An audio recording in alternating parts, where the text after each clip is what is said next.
నిజామాబాద్ జిల్లా కోటగిరి మండలంలోని కొత్తపల్లి గ్రామంలో ముదిరాజ్ సంఘం భవనం, ఆరోగ్య ఉప కేంద్రం, నూతన భవనాల ప్రారంభోత్సవాలను రాష్ట్ర వ్యవసాయ సలహాదారులు పోచారం శ్రీనివాసరెడ్డి, రాష్ట్ర ఆగ్రో ఇండస్ట్రీస్ చైర్మన్ కాసుల బాలరాజ్, స్థానిక సర్పంచ్ ముదిరాజ్ సంఘం నాయకులతో కలిసి ప్రారంభించారు. ఈ కార్యక్రమంలో స్థానిక సర్పంచ్ పుప్పాల గంగారాం, నిజామాబాద్ మేయర్ తులా ఉమారాణి రమేష్, ఉమ్మడి మండలాల market committee chairman Gaikwad Hanumanthu, ఉప సర్పంచ్ కమలాబాయి, వార్డు మెంబర్ కోటగిరి సతీష్ కుమార్, కోటగిరి మండల సర్పంచుల ఫోరం అధ్యక్షులు బర్ల మధుకర్, వివిధ గ్రామాల సర్పంచులు, కొత్తపల్లి ముదిరాజ్ సంఘం అధ్యక్షులు కోటగిరి సుదర్శన్, ఉపాధ్యక్షులు ఇట్టే బాలయ్య, ముదిరాజ్ కమిటీ సభ్యులు, మండల ప్రజాప్రతినిధులు, మైనార్టీ నాయకులు, మండలంలోని వివిధ శాఖల అధికారులు, గ్రామ ప్రజలు తదితరులు పాల్గొన్నారు. సంఘం లేదు సార్, మాకు ఒక్క దాంట్లోనే మేము మీటింగ్ పెట్టుకోవడం మాది వాళ్ళు అన్ని ఒక్కసారి అయిపోతున్నాయి అని మేము ఒక్కసారి మాట అడగగానే కాదనకుండా దానికి వెంటనే స్పందించి 10 లక్షలు ఇచ్చిన ఘనత సారని. అదేవిధంగా మరియు కొంతమంది వెళ్ళి ముదిరాజ్ సంఘం అధ్యక్షుడు సోదరులు శ్రీ సుదర్శన్ గారికి, ఈనాడు నాతో పాటు కార్యక్రమంలో పాల్గొన్నటువంటి రాష్ట్ర agro industries corporation chairman Shri Kasula Balaraju గారికి, మొదటిసారిగా నిజామాబాద్ మున్సిపల్ కార్పొరేషన్ కు ముదిరాజ్ వర్గం నుంచి మేయర్ పదవిని ఆకర్షించినటువంటి నాకు కూతురు సమానరాలు శ్రీమతి తులా ఉమారాణి రమేష్ గారికి, అదేవిధంగా కరాటే రమేష్ గారికి, డాక్టర్ సమత గారికి, మన మండల ముదిరాజ్ సంఘం అధ్యక్షులు, గత 40 సంవత్సరాలుగా నా కష్ట సుఖాల్లో పాల్గొంటున్నటువంటి బిడ్డ, నా కొడుకు సమానులు నీరెడ్డి గంగాధర్ గారికి, మరొక పెద్దలు కోటగిరి పోతంగల్ మండలాలలో సౌరుదైనటువంటి పోతంగల్ నివాసి గంధం పవన్ గారికి,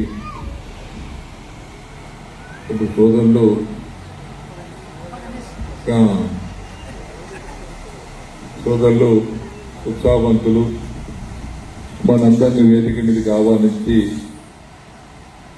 వేదికను సక్రమంగా నడుపుతున్నటువంటి కప్ప గణేష్ గారికి, మన మార్కెట్ కమిటీ కోటగిరి అధ్యక్షులు సోదరులు గాయక్వాడ్ హనుమంతు గారికి, మన తహసీల్దార్ గంగాధర్ గారికి, పంచాయతీరాజ్ అధికారులకు, ఏఈలకు, డిప్టీలకు, వేదిక మీద ఉన్నటువంటి సర్పంచ్లందరికీ, ఈ కార్యక్రమానికి వచ్చినటువంటి ముదిరాజు పెద్దలకు, పరిసర గ్రామాలకు వచ్చినటువంటి ముదిరాజు నాయకులకు, మన కొత్తపల్లి ముదిరాజు ఆడబిడ్డలకు, అన్నదమ్ములకు, అధికారులకు, పాత్రికేయ మిత్రులకు, మీడియా మిత్రులకు అందరికీ పేరు పేరున హృదయపూర్వక నాయక నమస్కారాలు.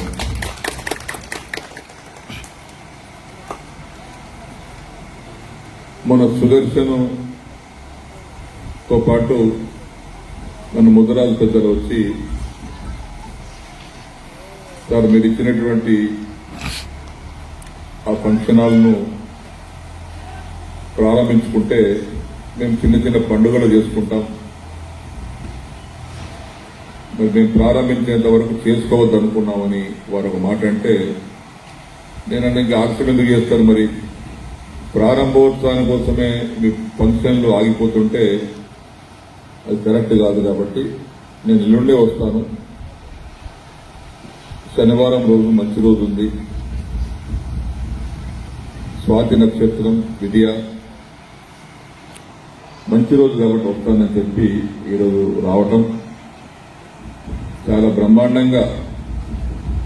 మేము 20 లక్షల రూపాయలు ఇస్తే మీరు కష్టపడి 63 ఫీట్ల పొడవుతోటి 41 ఫీట్ల వెడల్పుతోటి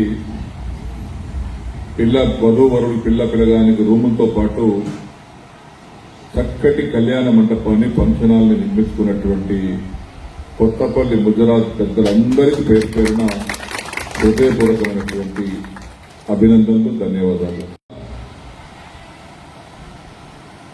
నేను భూమి పూజ చేసిన రోజు కూడా ఇదే విధంగా ఆడబిడ్డలు వచ్చారు మంగళారతి పట్టుకొని. ఈరోజు కూడా మంగళారతితో మాకు ఆశీర్వదించినటువంటి మా ముదిరాజు ఆడబిడ్డలకు అందరికీ కూడా హృదయపూర్వకంగా ధన్యవాదాలు, అభినందనలు. చాలా చక్కగా నిర్మించుకున్నారు. ఇక్కడ మా గ్రామ అధ్యక్షుడు సుదర్శన్ గారు ఫంక్షన్లు చేసుకుంటా అంటారు. మరి ఏదైనా కాలకృత్యాలకు ఇబ్బంది అవుతుందేమో. మగవారైతేనే వెంటనే పోతారు, కానీ ఆడబిడ్డలు వస్తే ఫంక్షన్ జరుగుతున్నప్పుడు పిల్లలకు ఆడబిడ్డలకు కాలకృత్యాలకు ఇబ్బంది అవుతుందని 5 లక్షల రూపాయలు టాయిలెట్స్ కోసం మంజూరు చేయమని అడిగారు. తప్పనిసరిగా అది నిజమైనటువంటి కోరిక, అవసరం ఉన్నటువంటి పని కాబట్టి వెంటనే నేను 5 లక్షల రూపాయలు మీకు టాయిలెట్స్ కోసం మంజూరు చేస్తానని చెప్పేసి కూడా ఇంటలేవు, నువ్వు ఇంటలేవు. మేము నగదు మాట్లాడుతూ నువ్వు ఉద్ధరిస్తున్నావు. నువ్వు అడిగిన దానికి 5 లక్షల రూపాయలు టాయిలెట్స్ కోసం మంజూరు చేస్తానని చెప్తాను. నీ కోరిక కాదు, మా ఆడబిడ్డల కోరిక కూడా, అవసరం కూడా. మొగలైతే ఎక్కడ పోతాం, ఆడబిడ్డలు పోలేదు కదా, కాబట్టి వాళ్ళ కోసం కట్టాలి. ఎందుకంటే ఫంక్షన్ అయినప్పుడు చాలా మంది వస్తారు కాబట్టి వెంటనే మంజూరు చేస్తామని తెలియపరుచుకుంటూ, మన గంగన్న అంజర్గా సర్పంచ్, మాజీ సర్పంచ్, ఎందుకంటే రమేష్ గారు గెలవాలి. మా గంగాధరు పోరాట యోధుడు, చాలా మంచిగా గ్రామంలో సేవలు అందిస్తాడు.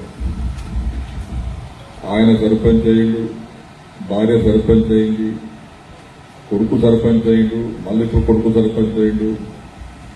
అంటే ఒకటే గ్రామంలో ఆ కుటుంబం నుంచే సర్పంచులు ఎన్నుకోబడుతున్నారంటే ఆయన నిజాయితీ గల సేవ చేస్తున్నాడు కాబట్టి అక్కడ ఎన్నుకోబడుతున్నారు.